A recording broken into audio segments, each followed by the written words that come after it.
बिस्मिल्लाहिर्रहमानिर्रहीम। मेरा नाम है हुमैरा सुफ़ियानी और आज आप देखेंगे चैप्टर नंबर 7 वेक्टर 7.3 एक्सरसाइज।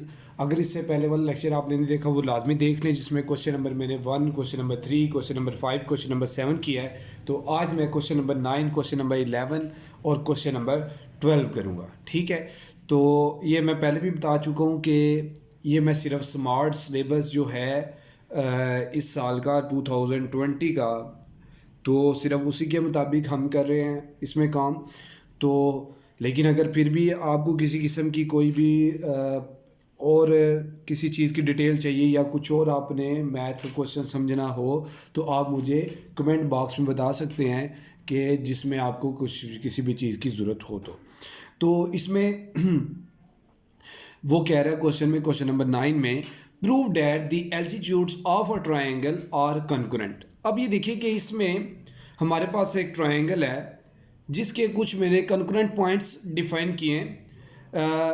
ए से मैंने निकाला है एम तक, बी से निकाला है एन तक और सी से निकाला है एल तक। अब हमने ये प्रूव करना है कि कोई सी दो वर्टिसेस का जो सम है वो थर्ड जो है ना साइड के इक्वल है। ठीक है, तो सबसे पहले हम इसमें पॉइंट्स निकालेंगे। ये देखें, सबसे पहले आपका जो पॉइंट बनेगा, जैसे मैं इसे ओरिजिन है, ये ओरिजिन वो डिफाइन कर रहा है तो ओ है, तो ओ से ए तक जो मेरा पॉइंट बन रहा है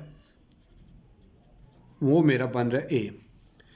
इसी तरह ओ से बी तक जो मेरा पॉइंट बन रहा है वो बन रहा है बी, और इसी तरह ओ से सी तक बन रहा है वो मेरा पॉइंट सी बन रहा है। इसी तरह अगर मैं ए बी पॉइंट बनाना चाहूँ, ए बी, अब देखें ए बी, तो आपके पास क्या आ जाएगा, O B minus O A, O B minus O A, तो आप लिख सकते हैं बी माइनस ए, ये आपके पास आ गया। इसी तरह अगर आपने बी सी बनाना हो तो ओ सी माइनस ओ बी, तो ये आपके पास आ जाएगा सी माइनस बी, क्योंकि ये मैंने पॉइंट्स ऊपर लिखे हुए हैं, ये मैंने जो है ना वो। और इसके अलावा आपने अगर ए सी पॉइंट बनाना हो तो A C is equal to O C minus O A, तो सी माइनस ए। ये थे जी आपके ये पॉइंट्स, इससे हमें कुछ ना कुछ हेल्प मिलेगी। ठीक है, अब आप देखें कि सबसे पहले हमारे पास जो ए एम पॉइंट्स है, ए एम, ठीक है जी, वर्टेक्स है या एल्टीट्यूड कह सकते हैं, वो किसके परपेंडिकुलर है, बी और सी के। ठीक है जी, तो हम लिख सकते हैं कि A M is perpendicular to B सी।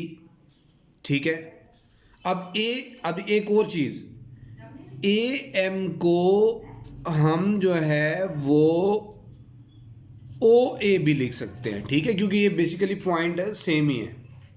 इसके अलावा सेकंड जो हम ले सकते हैं वो है जी, जो आपका सी एल है या ओ सी है वो परपेंडिकुलर किसके है, ए बी के। ठीक है, ये दो कंडीशन मैंने आपको बना दी हैं। ठीक है, अब आपने क्या करना है, इनको परपेंडिकुलरली चेक करना है। जैसे मैंने आपको बताया है कि ओ एम को हम ओ ए भी लिख सकते हैं पॉइंट, और सी एल को आप ओ सी भी लिख सकते हैं। ठीक है, इस चीज़ से नहीं आपने परेशान होना। अब सबसे पहले हम ये चेक कर लेते हैं परपेंडिकुलर है या नहीं है। तो ओ ए या ए एम इस परपेंडिकुलर, मतलब dot product into B C. ये पीछे भी आपने पढ़ा है कि डॉट प्रोडक्ट इक्वल टू 0 होता है अगर परपेंडिकुलर हो तो। अब आपने यहाँ से क्या करना है, ओ ए लिख लेंगे, बी सी को आप क्या लिख लेंगे, C minus B is equal to 0। अब डॉट प्रोडक्ट लेंगे तो आपके पास क्या आ जाएगा, A dot C minus A dot B is equal to 0। इस इक्वेशन को नाम दे दो फर्स्ट। ठीक है, ये हमने इसको फर्स्ट इक्वेशन का नाम दे दिया। अब आपने क्या करना है, यहाँ से अब आपने परपेंडिकुलर चेक कर लेना है। O C is perpendicular to A B. ठीक है, तो यहाँ से ओ सी परपेंडिकुलर है तो dot product A B is equal to zero. ठीक है, ओ सी आ जाएगा, ए बी आपके पास क्या था, बी माइनस ए, तो B minus A is equal to zero, C dot B minus C dot A is equal to zero. ठीक है, इस इक्वेशन को आप नाम दे दो सेकंड इक्वेशन। ठीक है, अब दोनों इक्वेशन आ चुकी है आपके पास। अब आपने करना है कि ऐड कर लेना है, एडिंग इक्वेशन 1 एंड 2। ठीक है, दोनों इक्वेशन को आपने ऐड कर लेना है, तो ये दोनों इक्वेशन को ऐड कर लेते हैं। तो A dot C minus A dot B plus C dot B minus C dot A. ठीक है, ये आपने इन दोनों को ऐड कर लिया। तो यहाँ से अगर आप चेक करें तो आपने स्केलर प्रोडक्ट फिजिक्स में सेकंड चैप्टर में आपने पढ़ा था कि कम्यूटेटिव प्रॉपर्टी होती है फर्स्ट प्रॉपर्टी। ठीक है, जिसमें A dot B is equal to B dot A, तो A dot C is equal to C dot A होता है। दोनों आपस में इक्वल हैं, तो इसका साइन नेगेटिव इसका पॉजिटिव है, तो ये आपस में कैंसिल हो जाएंगे।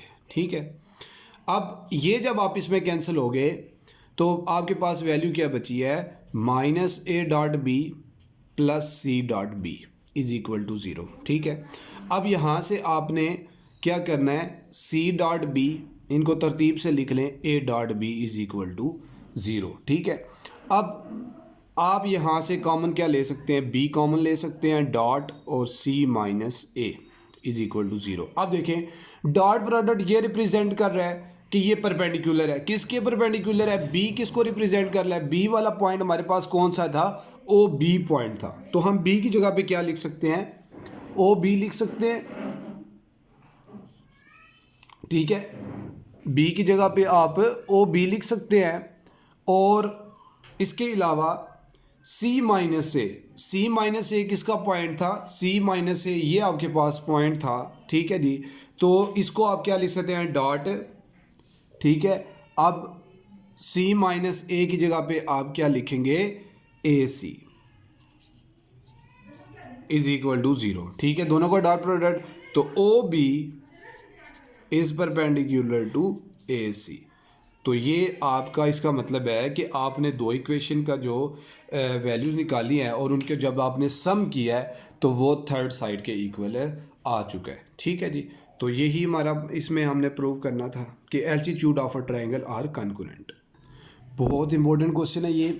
अब ध्यान से आपने देखना है, इसमें हमने प्रूव करना है cos alpha plus beta is equal to cos alpha cos beta minus sine alpha sine beta. अब देखिए हमारे पास जो है इसमें दो पॉइंट्स हैं, ओ ए और ओ बी। ओ ए पे जो एंगल बना है वो एंटी क्लॉकवाइज डायरेक्शन है, पॉजिटिव है और अल्फा है। ठीक है, और दूसरे में क्लॉकवाइज डायरेक्शन है और माइनस बीटा एंगल बनाया गया, माइनस बीटा, ये आपने याद रखना है, माइनस बीटा। लेकिन जब हमने इनको टोटल एंगल बनाया है तो यहाँ से बी से हमने इसको एंटी क्लॉकवाइज डायरेक्शन दी है, तो एंटी क्लॉकवाइज से क्या हुआ है, अल्फा तो अल्फा ही रहा है क्योंकि उसकी डायरेक्शन एंटी क्लॉकवाइज ही थी, लेकिन बीटा का जो साइन था वो चेंज होकर पॉजिटिव हो गया, तो अल्फा प्लस बीटा, और आपके पास ओरिजिन के जो पॉइंट्स है वो 0 0।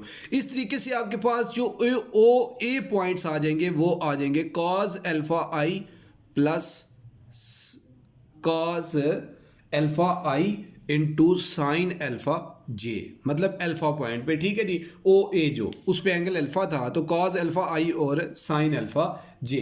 इसी तरीके से ओ बी अगर आप पॉइंट देख लें तो आपके पास आ जाएगा कॉज माइनस बीटा आई प्लस साइन माइनस बीटा जे। लेकिन आपको याद होगा कि आपने ट्रिग्नोमेट्री में भी पढ़ चुके हैं कि कॉस अपना नेगेटिव साइन जो है ना वो ख़त्म कर देता है, तो cos beta I minus sign नहीं ख़त्म करेगा तो साइन बीटा जे। ये आपके पास ओ बी आ चुका है। ठीक है, अब आपने इनका क्या करना है, डॉट प्रोडक्ट ले लेना है, O A vector dot O B vector. ठीक है, डॉट प्रोडक्ट ले लें, cos alpha I plus sine alpha J dot cos beta I minus sine beta J. ठीक है, ये आपके पास डॉट प्रोडक्ट आ चुका है। तो यहाँ से आई और आई मल्टीप्लाई होते हैं तो cos alpha cos beta I dot I 1 minus sine alpha sine beta J dot J 1। तो आपके पास आ जाएगा cos alpha cos beta minus sine alpha sine beta O vector dot O A vector dot O B vector, तो आ जाएगा आपके पास ओ ए का मैग्नीट्यूड ओ बी का magnitude into cos alpha plus beta, क्योंकि total angle alpha plus beta था। ओ A का मैग्नीट्यूड, अब देखिए ना, अगर आप ओ ए का मैग्नीट्यूड फाइंड करें तो कॉज अल्फ़ा का स्केयर प्लस साइन अल्फ़ा का स्केयर अंडर रूट। ये देखें, ये बड़ी कन्फ्यूजन होती है कि ओ ए की वैल्यू 1 कैसे आई है। ठीक है, ओ ए वैल्यू इस तरह से 1 आती है। तो ये देखें आप, ये मैं साइड पे आपको कर देता हूँ यहाँ पे, ताकि हमारा सॉल्यूशन जो है ना वो यहाँ से चलता रहे। ये देखें, ओ ए है आपके पास कॉज अल्फ़ा आई प्लस साइन अल्फ़ा जे।